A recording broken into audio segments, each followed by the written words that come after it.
민중의 소리 이완배 기자 함께하겠습니다. 이완배 기자님. 네, 안녕하십니까? 네, 오늘 어떤 이야기 해볼까요? 예, 오늘 화요경제학 시간이죠. 오늘은 에빌린의 역설 혹은 에빌린 패러독스라는 경영학 이론을 하나 살펴보겠습니다. 네. 에빌린 패러독스는 조지 워싱턴 대학교 경영학과 제리 하비 교수가 만든 이론입니다. 예. 하비 교수는 2015년에 세상을 떠났는데 교수 시절에는 경영학에서 특히 조직관리, 갈등관리 분야를 집중적으로 연구했던 사람입니다. 그리고 에빌린의 역설이라는 유명한 이론을 1974년에 논문으로 발표한 사람이기도 합니다. 네. 내용이 이렇습니다. 하비 교수가 처갓집에 놀러 갔어요. 네. 처갓집이 텍사스에 있는 콜먼이라는 작은 마을인데 여기 인구가 5천 명밖에 안 되는 진짜 조그마한 마을입니다. 그리고 아시는 분은 아시겠지만 텍사스라는 곳이 무지하게 덥습니다. 사막도 많고요. 네. 저녁을 먹을 시간이 됐는데 이 조그만 마을에서 먹을 게 없었던 거죠. 네. 그래서 장인이 모처럼 모였는데 우리 에빌린이라는 도시까지 가서 밥을 먹고 오자라고 제안을 합니다. 네. 에빌린이라는 도시는 그래도 인구가 한 12만 명 정도 됩니다. 그러니까 5천 명밖에 안 되는 콜먼보다는 뭐 훨씬 큰 도시죠. 예. 근데 이제 그 말을 들은 순간 하비 교수가 이 사람도 텍사스 출신이거든요. 네. 아니 뭘 밥을 먹으러 에빌린까지 가? 이런 생각이 들었다는 거예요. 왜냐하면 일단 너무 멀어요. 그까지 가려면 한 85km 정도를 운전을 해서 가야 됩니다. 그리고 날씨가 너무 더워요. 텍사스에 사막이 많은데 그 땡볕에 사막까지 통과를 해야 됩니다. 그러니까 하비 교수는 별로였던 거죠. 그런데 장모가 너무 좋은 아이디어예요 이러면서 찬성을 하더라는 겁니다. 그리고 곧이어서 아내가 아빠 나 거기 안 가본 지 너무 오래됐어요. 우리 거기 가요. 이랬다는 거죠. 그래서 하비 교수도 처갓집을 존중하는 심정으로 저도 가보고 싶었습니다. 갑시다. 이랬다는 겁니다. 만장일치로 에빌린에서 저녁을 먹기로 한 겁니다. 그래서 출발을 합니다. 그런데 그 더운 여름에 저녁 먹겠다고 텍사스주 사막을 85km 뚫고 가는 게 즐거운 여행이었겠습니까? 당연히 고생길이죠. 네. 게다가 식당에 들어갔는데 식당 분위기가 엉망인 겁니다. 너무 덥고 지저분해요. 맛도 서비스도 형편없었습니다. 겨우 밥을 먹고 집으로 돌아왔어요. 분위기가 냉랭하죠. 하비 교수가 분위기를 좀 띄우려고 오늘 저녁 괜찮았죠? 한마디 했다는 겁니다. 자기는 가고 싶지 않았지만 처갓집 식구들이 다 가고 싶어 했으니까 나름 배려해서 그런 말을 한 겁니다. 그런데 그 말을 들은 장모가 솔직히 나 정말 별로였어. 그리고 나는 처음부터 끝까지 가고 싶지 않았다고 이러더라는 겁니다. 하비 교수가 황당하죠. 분명히 장모님도 몇 시간 전에는 너무 좋은 아이디어예요 라고 찬성했거든요. 그러더니 뒤이어 아내가 나도 진짜 별로였어요. 나는 여보야 당신하고 아빠 엄마가 다 가고 싶어 하니까 따라가겠다고 한 거예요. 예. 그게 아니라면 이 땡볕에 내가 미쳤다고 에빌린까지 가자고 했겠어요? 이러더라는 겁니다. 네. 이제 진짜 좀 웃겨졌죠? 마침내 제일 먼저 에빌린 가자고 말을 했던 장인이 입을 여는데 장난해? 나도 안 가고 싶었어. 아니 모처럼 사위가 왔는데 다들 지루해 보이길래 너희들 즐겁게 하려고 가자고 했던 거지. 나 혼자였으면 집에서 피자하고 시원한 맥주 꺼내 먹었지. 이러더라는 겁니다.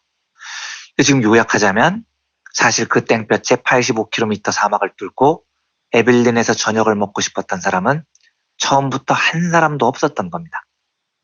그러니까 우리도 이런 경험을 많이 하죠. 네. 술 한잔 하러 갈 때 뭐 먹으러 갈까? 그러면 누군가가 삼겹살이나 먹으러 가자. 그럼 다들 좋다고 했어요. 근데 갔더니 맛이 없습니다. 그럼 나오면서 다들 한마디씩 하잖아요. 나 사실 삼겹살 먹기 싫었는데. 이제 그러면 이런 심정이 들죠. 나도 싫었어, 나도. 아까 말을 하지, 아까 왜 다 먹고 나서야 진심을 이야기하냐고. 그래도 이미 때는 늦었죠. 맛없는 삼겹살 다 먹었습니다. 이 이론의 요지는 조직원들이 민주적 의사결정을 통해서 만장일치로 의견 통일을 봐도 사실 그 결론이 모두 다 싫어하는 것일 수도 있다는 겁니다. 왜 이런 일이 벌어지느냐? 정확한 의사소통이 없었기 때문입니다. 특히 남들이 다 1번이 정답이라고 이야기를 할 때 나만 2번이 정답이라고 이야기를 하면 튀어 보이잖아요.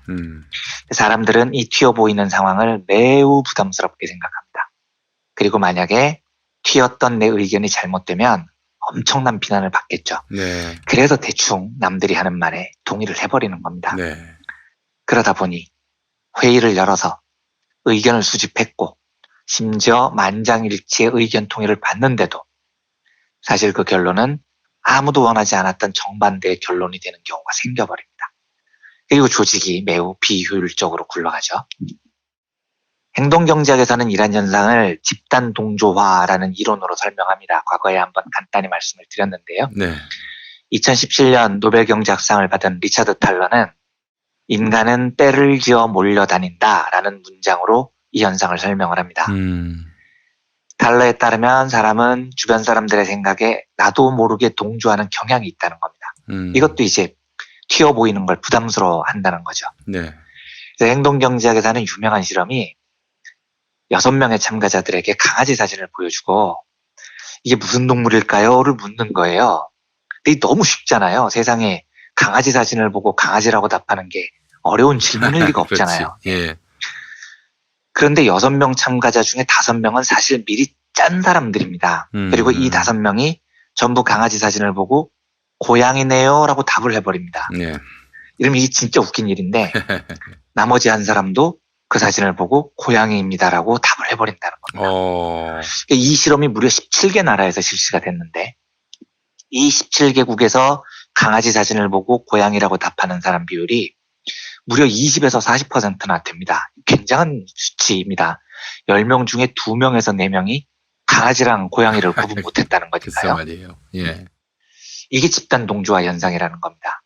그리고 이 집단 동조화가 벌어지면 만장일치라 하더라도 개를 고양이라고 부르는 멍청한 짓이 현실 세계에서 벌어진다는 게 오늘의 주제인 에빌린의 역설의 요지입니다.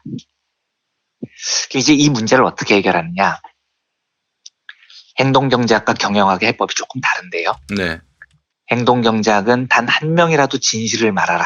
이게 해법이에요. 그러니까 6명 중에 5명이 강아지를 고양이라고 말하는데 이러면 한 명이 따라가거든요. 네.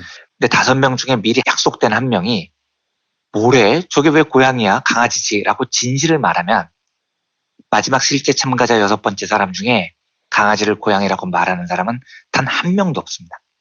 그러니까 딱 한 명만이라도 진실을 말하면 문제가 해결된다는 겁니다.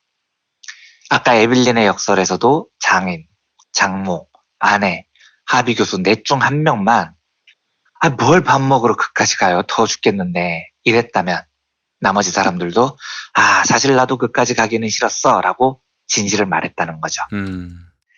경영학의 해법은 조금 다른데요. 하비 교수가 직접 이 문제 해결책으로 제시한 것 중에 하나가 희생양을 만들지 말라는 겁니다. 영어로 don't make a victim이라고 적혀 있는데요. 네.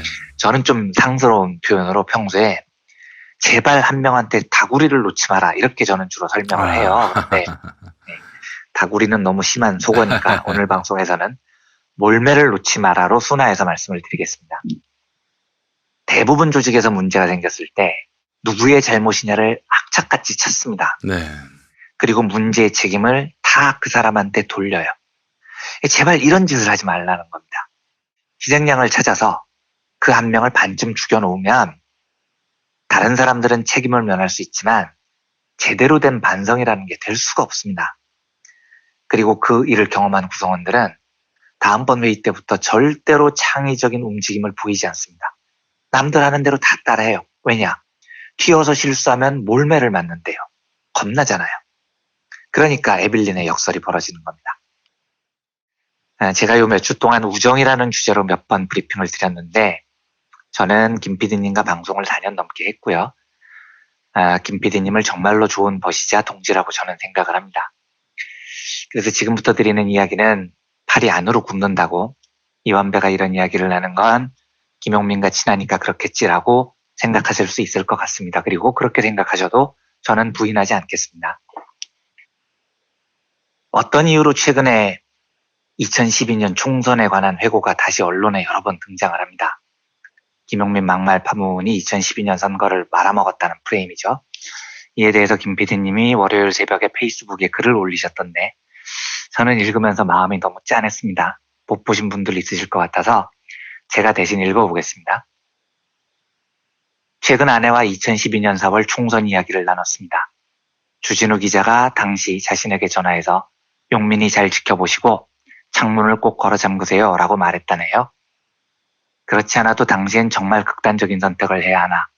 다가올 대선이 중요한데 야권에 더 씌워진 막말 프레임을 어떻게든 끝내야 하는데 이걸 내가 몽땅 끌어안고 가는 수밖에 없지 않는가 생각을 안 한 게 아닙니다. 살아있을 면목이 없었으니까요. 이건 채무감이었습니다. 어떻게든 총선을 계기로 세상이 바뀌길 바랐던 분들의 상실감을 해소할 길이 없었으니까요. 그래서 정치를 그만두고 스스로 희화화하면서 지금의 민주당에 어쩌다 재수없게 섞인 불순물로서 포지셔닝 하려고 했습니다. 그런데 8년 지나도 이 막말 프레임은 지워지지 않나 봐요. 약방의 감초처럼 들추는 친구들, 재미있기도 한 모양입니다. 낙검수 등 눈꼴 사나운 놈들 공격할 거리로 이만한 게 없다고 보는 것 같고요. 하나만한 이야기를 왜 하느냐? 그때만 해도 핏덩이였던 아들놈이 커서 한글도 읽고 검색도 할 줄 알면서 수시로 소환되는 아빠의 과거에 대해 모르는 척하고 있기 때문입니다. 아들에게 정말 미안합니다. 진중권은 왜 정봉주 따위를 두둔하냐고 묻습니다. 답은 간단합니다. 살아도 사는 게 아니었던 삶을 살아봤기 때문입니다. 웃어도 웃는 게 아닌 삶을 살아봤기 때문입니다. 정봉주만이 아니죠. 어떤 한 계기로 혹은 억측으로 인해 인격이 도륙되는 사람들과 한편 먹을 겁니다. 사람이 소모품이면서 어떻게 진보할 수 있겠습니까? 이런 글을 적으셨습니다. 우선 이 문제에 대한 제 생각은 이렇습니다. 행동경제학에는 인지적 유창성, 코그니티브 플루언시라는 개념이 있는데요. 아주 쉽게 말씀드리면 사람의 뇌는 문제를 쉽게 처리하려는 경향이 있습니다. 그러니까 어려운 설명하고 쉬운 설명이 있잖아요. 이러면 뇌는 본능적으로 쉬운 설명을 선택해요. 왜냐하면 어려운 설명이 있으면 뇌가 그걸 해석하는데 에너지를 많이 써야 되거든요. 반면에 설명이 쉽잖아요. 이건 뭐 이해하기가 쉬우니까 뇌가 에너지를 거의 소모하지 않습니다. 그래서 이 두 설명이 있으면 뇌는 본능적으로 간단하고 쉬운 설명을 좋아합니다. 그리고 간단한 해답이 진실이라고 착각하는 경향이 있어요. 예를 들어서 가뭄으로 한 해 농사를 망쳤습니다. 그러면 가뭄이 든 이유를 찾아야 하고 가뭄의 이유는 과학적으로 엄청 복잡할 겁니다. 그런데 사실 중세 고대 농부들이 제일 받아들이기 쉬운 간단한 설명이 있습니다. 뭐냐? 임금이 나와서 짐이 부덕하여 신이 진노하셨기 때문이다. 이겁니다. 이 진짜 어이없는 설명인데 사람들은 이 설명을 믿어요. 왜냐? 간단하잖아요. 이해하기에요. 그래서 해법이 뭐냐? 임금이 기우제를 지내는 겁니다. 2012년 총선 결과가 왜 안 좋았느냐? 이유가 수만 가지가 될 겁니다. 이걸 잘 분석해야 그 오류를 미래에 반복을 안 하는 겁니다. 그런데 사람들은 그 패배에 대한 설명을 자꾸 한 줄로 요약을 하려고 해요. 뭐 때문이다 한 줄로요. 김용민 때문이다 이런 거죠. 저는 뭔가 반성할 때만큼은 절대로 한 줄 요약 좀 제발 하지 마라. 그러니까 구호를 외칠 때는 한 줄 요약을 해야 됩니다. 왜냐하면 사람들이 간단한 설명을 좋아하니까요. 근데 반성을 할 때에도 자꾸 한 줄 요약을 하면 반성이 안 되는 겁니다. 그래서 저는 첫째 2012년 총선이 김용민 막말 때문이다라는 주장은 너무나 무성의하고 쓸모없는 반성이라고 생각을 합니다. 둘째로 사람들의 뇌가 간단한 설명을 좋아하는 인지적 유창성을 이용해서 잘못의 원인을 한 사람한테 몰매를 놓는 식으로 해결을 하면 그 조직은 정말로 심각한 비효율을 안게 됩니다. 에빌린의 역설이 왜 벌어지냐고요. 몰매 맞기 싫어서 다 입을 딱 닫기 때문에 생기는 겁니다. 그래서 하비 교수는 해법으로 희생양을 만들지 말라고 역설하는 겁니다. 선거 패배의 원인을 한 사람에게 몰매를 놓는 것으로 해석을 하면 때리는 쪽은 재미있고 책임을 면할 수 있으니까 좋겠죠. 그런데 이런 문화가 정착되면 그 조직은 반드시 침묵의 비효율을 겪게 됩니다. 이 나섰다가 실수하면 책임을 전부 한 사람한테 몰아요. 게다가 실수하면 혼자 죽는 게 아니고 자손 대대로 죽습니다. 10년이 지나도 소환을 하고 20년이 지나도 소환을 해요. 이러면 누가 그 조직에서 진실을 이야기하겠으며 누가 모험을 하고 누가 도전을 하겠냐고요. 제가 꼭 2012년 이야기를 하려는 게 아니고요. 어떤 조직도 뭔가 안 좋은 결과를 받았을 때 희생양 하나 딱 잡아서 몰매 때리는 문화를 진짜로 없애야 됩니다. 이 이야기를 드리고 싶은 겁니다. 그러지 않으면 에빌린의 식당에서 가족 전체가 소중한 저녁 시간을 낭비하는 비효율을 막을 수가 없습니다. 부디 우리가 뭔가를 반성할 때 한 줄 요약 좀 하지 말고요. 비겁하게 한 사람에게 모든 책임을 뒤집어 씌우지 말고요. 치열하게 반성했으면 하는 소망으로 오늘 화요경제학으로 에빌린의 역설이라는 경영학 이론을 살펴봤습니다. 아유, 이현배 기자님 감사합니다. 예, 뭐 별 말씀. 감사하다는 말씀 말고는 네. 제가 드릴 말씀이 없네요. 진심으로 네. 그렇습니다. 네. 아유, 고맙습니다. 자, 내일 또 뵙도록 하겠습니다. 네, 감사합니다.